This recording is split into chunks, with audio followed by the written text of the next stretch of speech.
차에 오면서 엠마오의 두 제자를 연습했던 건 이게 이제 오늘 설교 제목이랑 맞는 찬양이 돼서 근데 기억이 잘 안 나더라고요. 이 찬양이. 그래서 그 연습하느라고 계속 들었는데 저희 그 와이프가 이런 찬양을 듣고서 힘을 얻었다니 참 다행입니다. 한번 불러볼까요? 이거 다 아시죠? 우리 장로님도 아시냐니까 알지. 굉장히 오래된 노래예요. 한번 불러보도록 하죠.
이 엠마오에 대한 설교는 제가 작년 초에 한번 한 적이 있어요.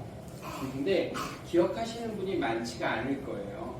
왜냐면 설교를 2시간에서 3시간용짜리로 만든 거예요. 사실은 이 엠마오 도상에 중요한 사람이 몇 명이 나와요.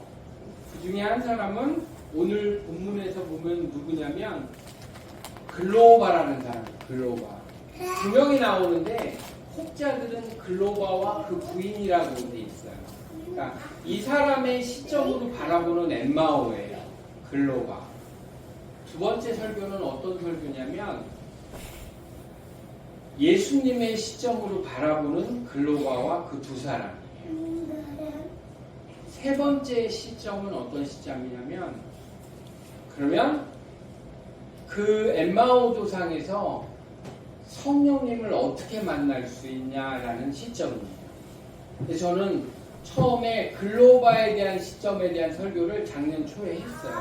하다가 뚝 끊어 먹으니까 우리 장로님께서 나를 부르시더만 바로 요 설교를 가지고 아마 기억도 못 하실 거예요. 이 설교를 가지고 아니 왜 똥을 싸다가 끊어 먹는 그게 바로 이 설교예요. 장르면 아마 기억도 못 하실 거예요. 근데 참 웃긴 건 제가 이렇게 사실은 다 적어놔요. 다 그래놓고 거기 밑에 똥 싸다 끄는 뭐 이런 것도 적어놔요. 오늘은 이 바로 세 번째 시점인 예수님을 어떻게 만나냐에 대해서 같은 본문을 가지고 다른 설교를 한번 해보려고 합니다. 이제 13절이 시작하는데 뭐라고 시작하냐면 오늘 본문이 원래 26절까지가 아니고 35절까지 우리 목사님이 장례를 보시고 잘 끊어주셨어요. 너무 길어가지고 저도 좀 읽다가 좀 지친다라는 생각이 들었거든요. 13절이 시작하는데 뭐라고 시작하냐면 그날이라고 시작해요. 그날. 이 앞에 장인데 무슨 날이냐면 그날이라는 게 무슨 날이냐면 주님의 십자가 사건을 얘기해요. 그날이라는 건 예수님이 골고다 언덕에서 십자가에 매달린 그 날을 갖다가 13절에 시작할 때 이 엠마오 도상에서 뭐라고 시작하냐면 그날이라고 시작해요. 그리고 보면 16절에 아까 얘기한 요 지점을 짚고 넘어가야 되는데 16절에 글로바가 나옵니다. 16절에 그들의 눈이 가리워져서 그인 줄 모르고 이렇게 얘기하는데 이게 그들의 눈에 그가 누구냐면 아까 얘기하는 글로바예요. 글로바. 저는 이제 여기서 문제점을 좀 제기하고 싶은 거예요. 이 엠마오 얘기를 할 때 이 두 사람은 사실은 초점에서 많이 벗어나 있어요. 하지만 이 두 사람에 대한 초점을 명확하지 않으면 이 엠마오의 설교를 이해하기가 너무 힘듭니다. 여기서 둘 중에 하나인 그가 누구냐면 33절입니다. 33절 제가 한번 읽어볼게요. 곧 그때로 일어나 이 33절은 어디냐면은 글로바가 예수님한테 떡을 가지고 축사했는데 눈이 갑자기 띄어서 예수님이란 걸 알아차리고 난 후에요. 그때로 일어나 예루살렘으로 돌아가 보니 11 제자 및 그들과 함께한 자들이 모여 있었어요. 그러니까 무슨 말이냐면 박해가 막 시작되고 이럴 때 이 글로바라는 사람은 11 제자를 만날 수 있는 특권이 있었던 사람이에요. 그러니까 이 엠마오 도상에 있던 사람이 누구냐면 예수를 잘 모르고 소문으로 듣고 그런 사람이 아니라는 거예요. 이 사람은 거진 사도의 지위에 있었던 사람인 거예요. 이 두 사람은. 이해 가시죠? 그러니까 이 두 사람이 예수를 못 알아봤는데 이게 말이 안 되는 상황인 거예요. 왜? 사도급의 지위를 가지고 있었던 사람들이 예수를 못 알아본다. 그건 말이 안 되잖아요. 제가 한 절 더 찾아볼게요. 요한복음 19장 25절입니다. 제가 찾아볼게요. 요한복음 19장 25절입니다. 성경은 이 글로바에 대한 얘기를 말하는 구절이 별로 없는데 여기 딱 한 군데가 나와 있어요. 찾아보니까 딱 하나가 나와 있더라고요. 요한복음 19장 25절에 보니까 이렇게 나와요. 제가 한번 읽어보겠습니다. 예수의 십자가 곁에는 그 어머니와 이모와 글로바의 아내 마리아와, 그러니까 예수님 십자가 안에 마리아가 두 명 있었다고 나오잖아요. 하나는 막달라 마리아예요. 그 창기였다가 예수님을 만나고 있잖아요. 또 한 사람은 누굽니까? 글로바의 아내 마리아인 거예요. 그러니까 예수님의 완전한 죽음을 목격한 게 내 부인이라고요. 그 사람이 글로바예요. 그러니까 이 엠마오 마을을 가는 사람은 누구냐면 2000년 전에 예수님 곁에 있던 정말로 10손가락 안에 드는 사람이라. 측근 중에 최측근이에요. 마지막에 잡혀가기 전까지 끝까지 저항하는 그 경호 차장님하고 그 정도 급인 거예요. 그 정도 급. 내가 같이 죽겠다 이러는 급인 거예요. 그 사람인데 저는 이제 우리가 여기서 한번 궁금증을 가져야 돼요. 왜요? 예수님을 왜 못 알아봤을까? 그죠, 맞죠? 왜 못 알아봤을까? 오늘 본문 다시 돌아온다. 누가복음 24장 13절부터입니다. 21절에 보니까 이 글로바는 예수님을 어떻게 알고 있었냐면요. 이렇게 알고 있었어요. 21절 읽어봅니다. 제가 읽어볼게요. 우리는 이 사람이 이스라엘을 속량할 자라고 바랬습니다. 이렇게. 근데 여기서 중요한 단어가 뭐냐면 속량이라는 단어예요. 죄, 이 단어는 두 가지를 쓸 수 있는데 죄에서 속량해줬다 이렇게 쓸 수 있어요. 또 하나는 뭡니까? 어떤 상황으로부터 우리를 구원해줄 사람이라고 생각할 수 있어요. 근데 이 성경 본문에 나오는 이 속량이라는 단어를 글로바가 썼는데 이 사람은 뭐라고 예수님을 인식했냐면 영어 성경을 찾아보니까 redeem이라고 되어 있다고. R-E-D-E-M이에요. 왜 redeem이라고 생각했냐면 이 사람은 그 redeem이라는 단어는 어떤 단어냐면 슈퍼맨과 같은 영웅 이럴 때 씁니다. 그러니까 이 사람은 로마군의 억압의 아래에 있던 우리 이스라엘 백성들을 구원해줄 슈퍼맨이 누구냐면 예수님이다. 저 십자가에 돌아가신 분이다. 여지껏 이렇게 알고 있었단 말이에요. 그러니까 예수님의 열 손가락 안에 들 정도로, 아니 그 십자가 안에 몇 명이 있었어요. 예수님의 진짜 찐 죽음을 눈으로 본 사람은 4명밖에 안 돼요. 그 남편이에요. 그 사람이 멀리 있었을 리가 없잖아요. 상식적으로. 근데 이 사람이 예수님을, 십자가에 매달린 예수님을 바라볼 때 뭐라고 바라봤냐면 슈퍼맨인 거예요. 슈퍼맨. 예? 빨간 팬티에 파란 옷 입고 S자 딱 쓴 다음에 슈퍼 와가지고 막 눈에서 광선이 쫙 나가서 쉥 하면은 로마 분들 한 2만 명씩 한꺼번에 죽어버리고 이렇게 구원해줄 현실의 구원자인 줄 생각했었다는 거지. 이런 제자에게 25절에 예수님이 나옵니다. 예수님이 나오셔가지고 뭐라냐면 이르되 미련하고 선지자들이 말한 모든 것을 더디 믿는 자들아. 이걸 영어 성경을 찾아보면 아주 쉬운데 여기 한글 번역에 또 빠져 있는데요. 영어 성경 킹제임스하고 원어 성경에 보면 여기에 예수님의 탄식이 들어가 있는데 그 탄식을 뺀 거예요. 그러니까 이 25절을 읽을 때 이렇게 읽는 거예요. 아휴, 미련한 놈들아. 이렇게 하셨다는 거죠. 그래서 영어 성경에 보면 뭐라고 되어 있냐면 How foolish you are. 바보 같은 놈들. 이런 뜻이에요. 이 말은 무슨 말이냐면 이런 말이에요. 순종치 않았던 자, 말씀을 믿지 않았던 자, 이런 말이에요. 이 엠마오 도상에 있는 두 제자를 만나고 있는 예수님은 이전의 예수님과 같으면서 또 다른 예수님이신 거예요. 왜요? 부활하신 예수님이시니까. 그러니까 이게 무슨 말이냐면 우리가 부활하신 예수님을 만나 뵈려면 전혀 다른 시각과 전혀 다른 마음 자세와 전혀 다른 눈빛이 필요한 거예요. 그거를 이 엠마오 도사는 얘기해 주는 거예요. 이게 별거 아닌 것 같지만 우리 장로님이 매일 얘기하시는 그거예요. 나는 젊었을 때 엄청나게 예수를 열심히 섬겼는데 바보 같은 짓을 했더라.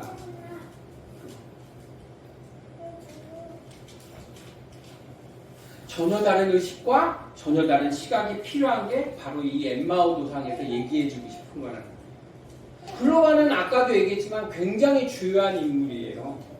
근데 왜 예수님을 못 알아봤을까요? 이 16절을 영어 성경으로 다시 찾아보니까 16절에 제가 다시 돌아가 볼게요. 이렇게 돼 있어요. 그들의 눈이 가리워져서. 영어 성경을 찾아봤어요. 이게 제가 영어 성경을 자꾸 찾아보는 게 영어를 잘해서가 아니라 이 한글 성경이 사실은 조금 애매모호한 데가 굉장히 많아요. 깊이 세밀하고 아주 면밀하게 이해하기가 힘들더라고요. 그래서 영어 성경을 자꾸 찾아보게 되는 거예요. 영어 성경을 찾아보게 되니까 이게 수동태로 쓰였더라고요. 그러니까 16절에 무슨 말이냐면 정확히 설명하면 이거예요. 그들의 눈이 어떤 존재에 의해서 억지로 가리워진 상태에서 이런 뜻입니다. 수동태라는 게 그런 뜻이에요. 영어에서. 우리 입시생들이 여기 있으면 수동태를 잘 아실 텐데 그러니까 어떤 거에 의해서 보이지 않게 됐다는 것이에요. 하나님이 우리 예수님이 일부러 막으신 거예요. 그거 외에는 설명될 수가 없어요. 글로바는 예수님하고 3년 동안 먹고 자고 일했던 사람이에요. 그 안에는 마지막 죽을 때 바로 십자가 아래서 예수님의 죽음을 목격한 사람이라고요. 얼굴도 하나도 철겨지지. 아니 예수님이 부활하는데 어디 가서 성형수술하고 왔지? 아닐 거 아니에요. 똑같은 얼굴과 똑같은 체형을 갖고 계시는데 알지 못했다는 것이에요. 왜? 왜 그럴까요? 왜 예수님은 글로바의 눈을 막으셨을까요? 예수님의 입장에서는 글로바를 막을 수밖에 없었어요. 왜요? 말씀에 의지하는지 보시기 위해서. 다시 저울에 달아봐야 되는 것이에요. 두 번째, 다시 만나주시려고요. 말씀에 의지하는 내 제자가 되게 하시려고 다시 만나 주시려고 눈을 가리고 환경을 가리고 모든 주변의 것들을 가리게 만드시는 것이에요. 그래서 실제적으로 25절부터 32절까지 예수님이 무슨 행동을 하시냐면 성경을 해석해 주세요. 그게 이게 리커버리, 회복시키는 과정이시겠죠. 성경을 다시 회복시켜 주신다고요. 그래서 32절에 보니까 이 사람들이 뭐라고 고백하냐면 제가 읽어드릴게요. 32절입니다. 그들이 서로 말하되 길에서 우리에게 말씀하시고 우리에게 성경을 풀어주실 때 우리 속에서 마음이 뜨겁지 아니하더라 하고 얘기를 합니다. 그러니까 이거 여러분 굉장히 중요한 건데 이 32절 내가 다시 한번 읽어볼게요. 그들이 서로 말하되 길에서 우리에게 말씀하시고 우리에게 성경을 풀어주실 때 우리 속에서 마음이 뜨겁지 아니하더냐 하고 이거 근데요 이거 그 개역개정판이 틀려서 킹제임스 버전이 굉장히 이렇게 설교하신 어떤 중요한 목사님도 계세요. 저는 그 부분 말에 그렇게 동의하지는 않는데요. 근데 사실은 일정 부분 동의하는 부분도 있습니다. 지금 말할 때 32절 말씀에 이 뭐라고 얘기하시냐면 이렇게 얘기해 주세요. 이거를 영어 성경으로 보면 정확하게 어떻게 번역이 되어 있냐면 이렇게 되어 있어요. 그분이 성경을 해석해 줄 때 마음이 뜨거워졌고 성경을 열어서 우리에게 말씀하시면서 보여줄 때 그 말씀 속에 길이 보이기 시작했다라고 성경입니다. 그러니까 오늘 말씀이 그들이 서로 말하되 길에서 우리에게 말씀하시고 우리에게 성경을 풀어주실 때 우리 속마음이 뜨겁지 아니하더나 이게 다른 말로 하면은 어떻게 해석이 되어 있냐면 그분이 성경을 말씀을 풀어 해석해 줄 때 우리는 그것을 들었고 그것을 듣는 순간 우리에게 활로가 생기는 것을 보았다. 우리에게 마음이 왜 뜨거워졌냐면 살길이 생긴 것이 보였기 때문에 뜨거워졌다라는 말이에요.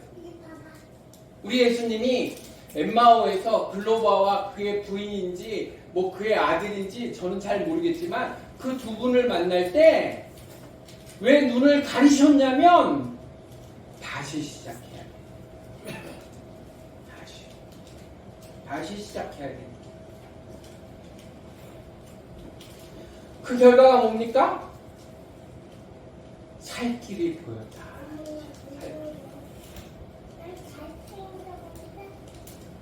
여러분 예수님이 언제 만나주십니까? 우리 솔직하게 한번 얘기해 봅시다. 예수님이 우리를 언제 만나주십니까? 예배가 끝나고 나면 여러분 유튜브에 찾아보시기 바랍니다. 저는 유튜브 볼 때마다 재밌는 걸 하나 보는데요. 뭘 봅니까? 그 미국 아빠들은 수염을 이렇게 기르잖아요. 수염을. 근데 유튜브에 한번 찾아보세요. 수염을 이렇게 길렀다가 수염을 깎고 나서 자기 아들한테 어린아들한테 이렇게 가서 보여줄 때 그 어린아들의 반응이 쭉 유튜브에 나와요. 이렇게 수염을 이렇게 해서 애들한테 이렇게 보여주면 애들이 뭘 하는 줄 아십니까? 울어요. 막 충격과 공포에 쌓여가지고 그러면서 막 울부짖어요. 뭐라고 울부짖는지 압니까? Father! 자기 아빠가 아닌 줄 알아요. 자기 아빠가 아닌 줄 알아요. 그거 나와요. 그 애들이 한두 명이 아니라 몇십 명이 똑같이 이렇게 딱 깎아주면 흑인이고 백인이고 뭐 할 거 없이 전부 다 막 울면서 Father! 어디 갔어요? 이렇게 울어요. 그러면 그 아버지가 그 막 찾는 애를 이렇게 깨안아줘요. 이렇게 깨안으면서 나야. 그래, 나야. 그 순간 아이가 울음을 딱 그치고 우리 아빠구나 이렇게.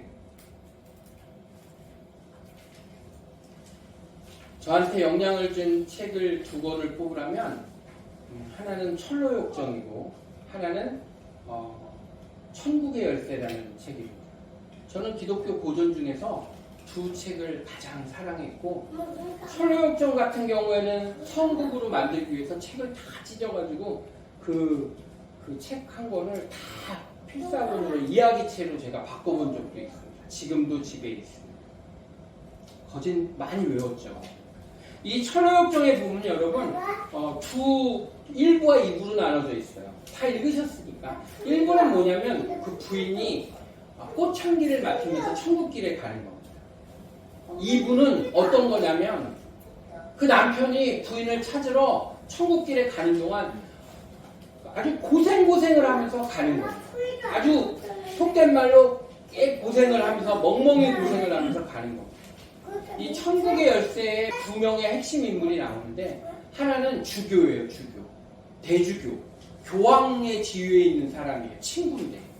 한 사람은 평생 가서 선교하고 멍멍이 고생하다가 나중에 퇴직해가지고 그 조그만 집에 살면서 자기 몸종 같은 애하고 같이 낚시하러 가다가 골목에서 그 교황하고 그 뒤에 막 수십 명이 따르는 그 멋진 그 대주교하고 둘이 이렇게 만나는 장면에서 그 작가는 누가 천국의 열쇠를 가졌냐라고 물어봅니다.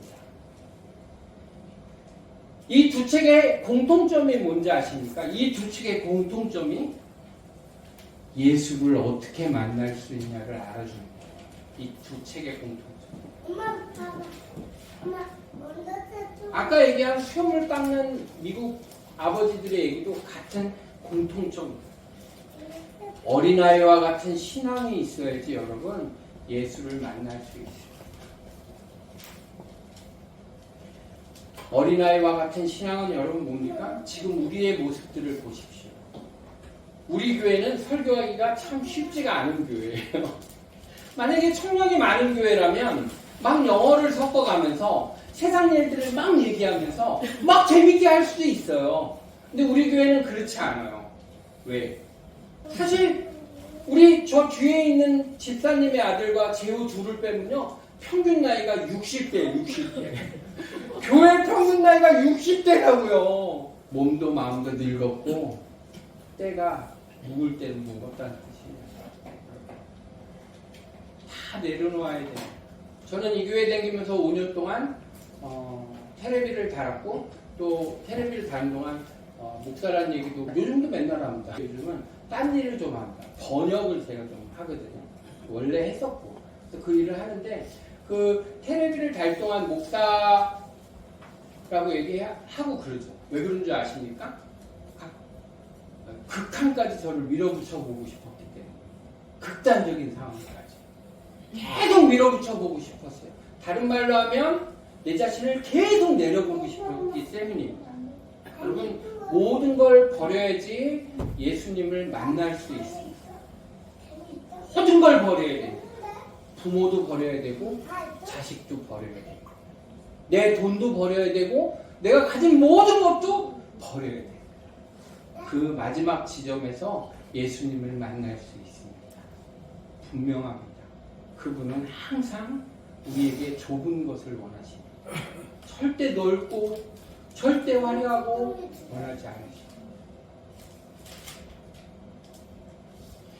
2025년도 우리 하나님이 엠마오 도상에서 두 제자를 다시 만나주셨던 것처럼 그리고 그 부활한 주님을 만나서 그분의 음성을 직접 듣고 그분이 말씀을 풀어 헤쳐주시고 그 말씀 가운데서 용기를 얻고 다시 뜨거운 용광로가 마음에 생긴 이 두 제자처럼 우리 모두도 이 2025년도 하나님의 은혜를 하나님이 직접 우리에게 찾아오셔서 같이 걸으시며 같이 새로운 마음으로 한 해를 보내게 해주실 것을 간절히 원합니다. 그리고 우리 모든 성도님들이 분명히 2025년도 어려운 만큼 하나님 은혜가 그만큼 동일하게 더 덮고 넘을 정도로 큰 은혜가 이 2025년도 우리 모든 교우들에게 나의 동지들에게 충만히 임재하시기를 간절히 원합니다.